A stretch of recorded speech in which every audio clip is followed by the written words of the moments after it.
Hey everybody, what's up? Don Carr here with Andy Wood. Andy, daggone it, man. Good to see you, dude. My guy. Yes, sir. You're my freaking guy, yes, Don. sir. We've had a 100%. good time up here. Man, we have. We've had a great time, man. We've definitely had a great time. And I'm having a great time with this. Man, the Andy Wood Woodshed Comp from Suhr.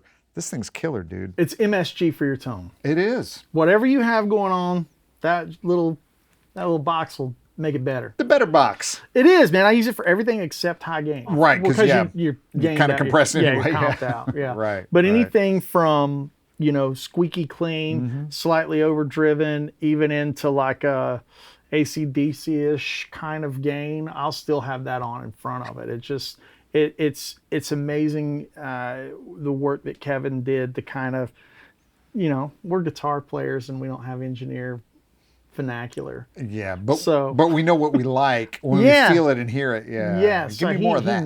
He nailed it. I'm a compressor-aholic and I've tried all of them. I've got a shelf at home. Dude, we're with snobs, them all. man. Dude, it's bad, man. I love them. I love them. Yeah. And the quirks and the weirdness all the way back to the OG Dynacomp and everything since then, guys, blend knobs, whatever it may be. I really wanted a compressor that could provide sustain and elevation and also provide that nice ceiling when you're chicken picking that you punch through that gives it that classic tone. Yeah. But also wanted something that was really dynamic that wouldn't kill the transients.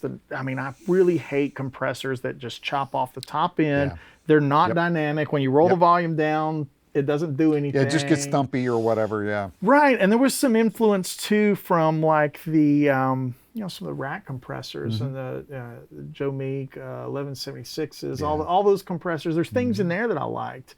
So when it come time to do it, I kind of had an amalgamation of all the things that I liked, wanted to make them, and I didn't want it to be this big. Yeah. Some of my favorite compressors are huge and they have a cord that's permanently to it, but there's some magic in the way an 18-volt sounding signal feels under a compressor. Sure. So we kind of got that with a charge pump in the, if anybody wants to get into that schematic on the Suhr side, they can see that. But it's, we got it small. I know, you got it in that. That's what's amazing. I mean, wow. One of the other things we were talking about with guitar players and compressors, and especially, someone like yourself who plays with a lot of dynamic range, and you play, you're very articulate, but you can also be very legato, but you want all that to respond with you. All that's got to track with you. You don't want something that you're going to fight the whole time. Right. And man, this really responds. And the selfish aspect of it, and I always kind of giggle when I think about it, is I don't really have to apologize to anybody or say, hey, this is why I'm doing it. It's like,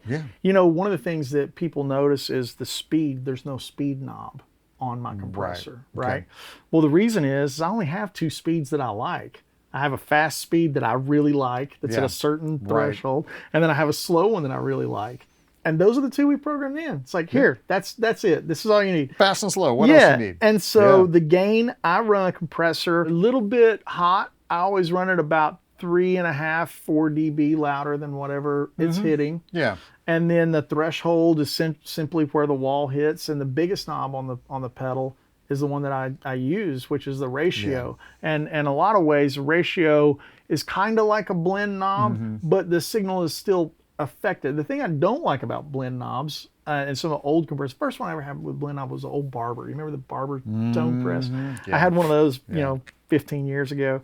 And that blend knob was a cool idea that I could tell there was an evolutionary step that needed to be made, right? Yeah, because the transition wasn't real smooth. It wasn't real smooth. And you also lost a little bit of that, the way that when you're using a compressor as a boost, the way the gain needs to be a steady amount of gain, not a pulsating kind of input. Right. And so this is not a blend. It's a true ratio. Yeah. But when you roll it all the way to the left, it's like a 1-to-1 kind of thing. And then as you crank it up, and that's kind of a bit of that inspiration for those studio. I was going to say, I guess like into an optical compressing like kind of thing. Yeah. When you turn it down, man, you can barely tell it's on, but when you turn it off, you go, wait a minute, what did I just lose? Right. And it, if I'm not mistaken, it's a feed forward style compressor. Yeah. Okay. And it's meant to be a thing that when you have it on your board, you're not meant to know it's there. You're meant to know when somebody takes it away from Yeah. you.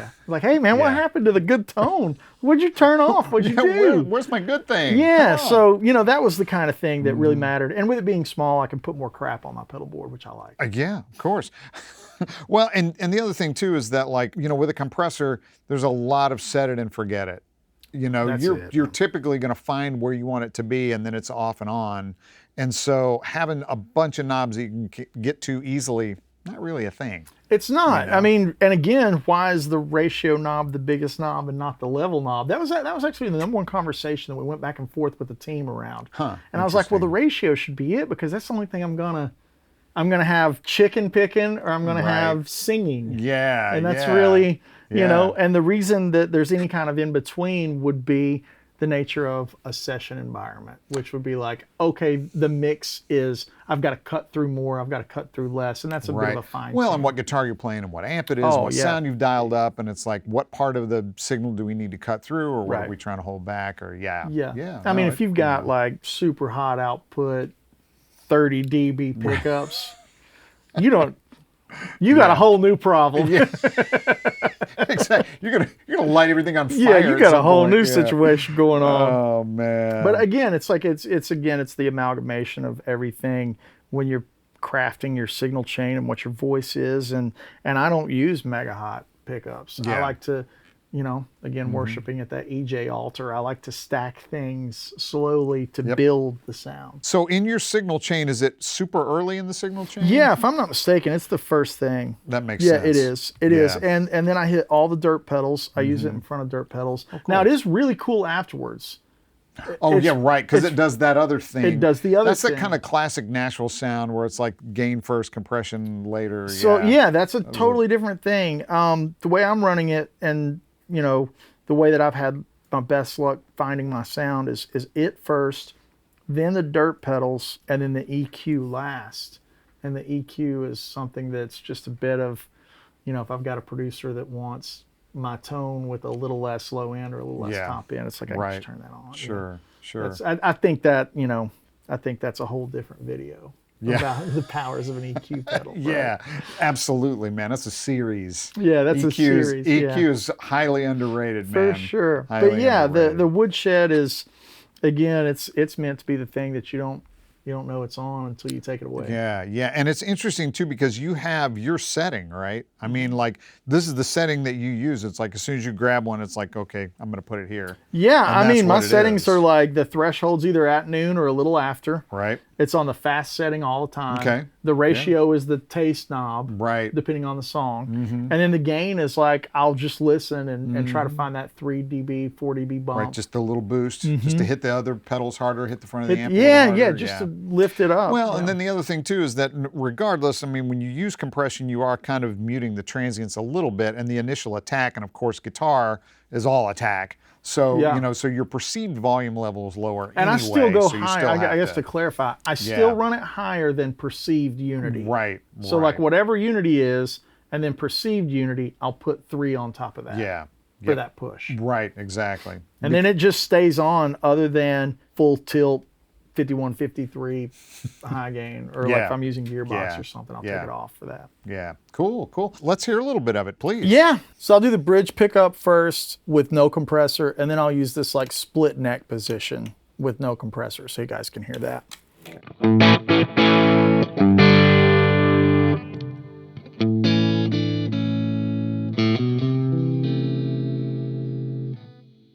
Now I'm going to turn it on, give you the same thing.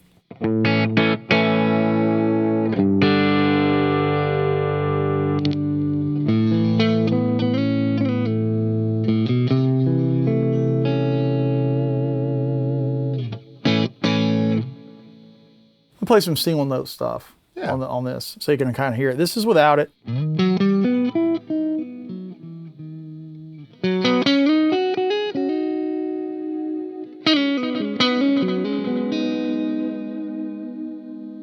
Now I'm going to turn it on.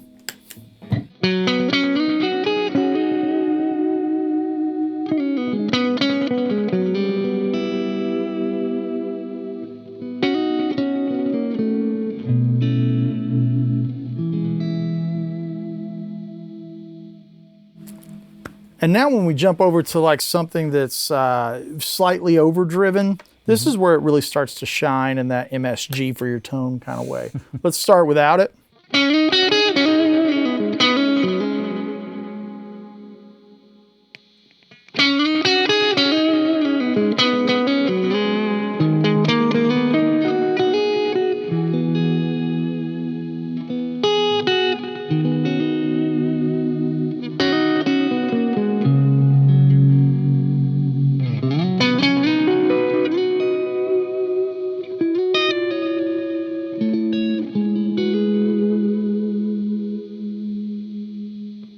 So if I play that same kind of thing without it.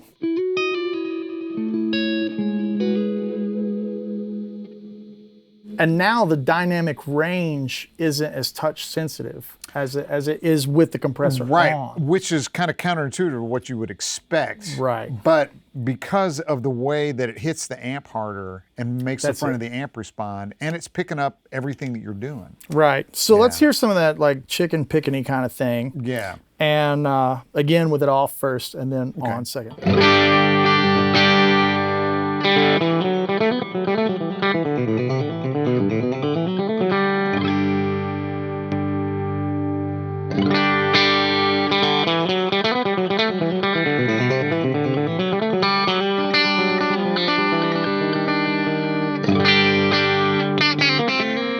So now if I drop down, I would actually release some of this ratio and put a little bump of gain on it just to show you. Yeah, and now when I do the hybrid picking, it's got a really nice flavor to it.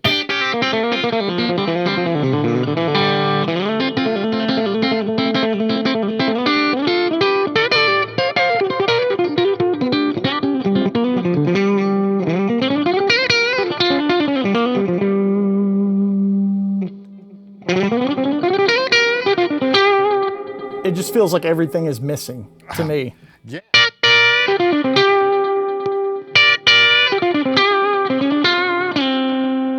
It really makes it feel like the sound is now mixed. Without it, there's just like that much clank. You know what I mean? On the attack and on the top of the note, and that just takes that and just kind of brings it down without sacrificing tone at all. It sweetens the whole recipe. The low end feels more complete and the top end feels really there and present, and there's a beautiful air on the note. Right. But it just makes it feel like it's mixed. It just makes it feel like it's the glue. Yeah, man. it just glues the it glue. together. That's the that's the beauty of compression anyway. But you get that without any of the sacrifices that you would normally have with compression. Right. Wow. Yeah. Wow. So that's it. And so you just leave it on the fast setting, and that's that. Quick example would be like a middle gain kind of dirt sound. Okay. This is without it.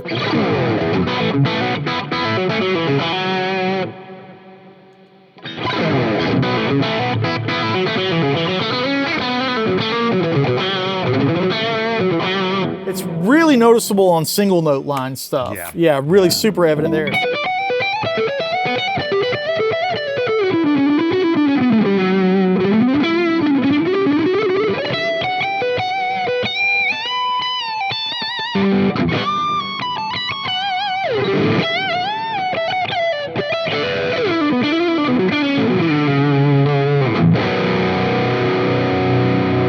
It just glues it together. Now that's about as much gain as I would ever use with the compressor on. Wow. Right. Dude, that sounds so good because you're not losing any of that beautiful attack in your right hand, man. And it just, like you said, it just kind of vacuums the whole sound together. Really nice, man. Really so nice. it's a really, and compression's super misunderstood often because guys get it, with traditional compressors, it's really easy to get it cranked up to where you can really hear the effect coming on and off. But by that point, that's not a good thing. No, right. And you're fighting it. I mean, unless you want some kind of weird effect, which that's cool too. But for the most part, when you're just looking for something like that, just to make the glue, man. Yeah, it's just meant to just glue it in together, and it's really great from a clubbing musician's aspect that wants to turn their amps up super loud but can't. Yeah. You get a little more of that glued sound that like a cranked deluxe would have because it's compressing. Right. Yeah, it's part of what's going on anyway. Yeah. So the whole idea behind Woodshed was really that mixed in that engineer who's going to mix your record. Yeah. Like I just want cabinet to sound mixed. The juice, man. It's got the juice. Yeah. I love it. I love it. Man, I can't wait to try it out, honestly. I'm not kidding. I'm taking it tonight, man. Great. I got it. Man, Awesome. thanks, Andy. I really appreciate it, man. Yes. Killer stuff, dude. Killer stuff. Sounds great. Everybody, thanks for watching. Check out the Suhr Woodshed from Andy Wood. If you have any questions about this or any other Suhr product, make sure to contact your Sweetwater sales engineer or check us out at sweetwater.com. Thanks.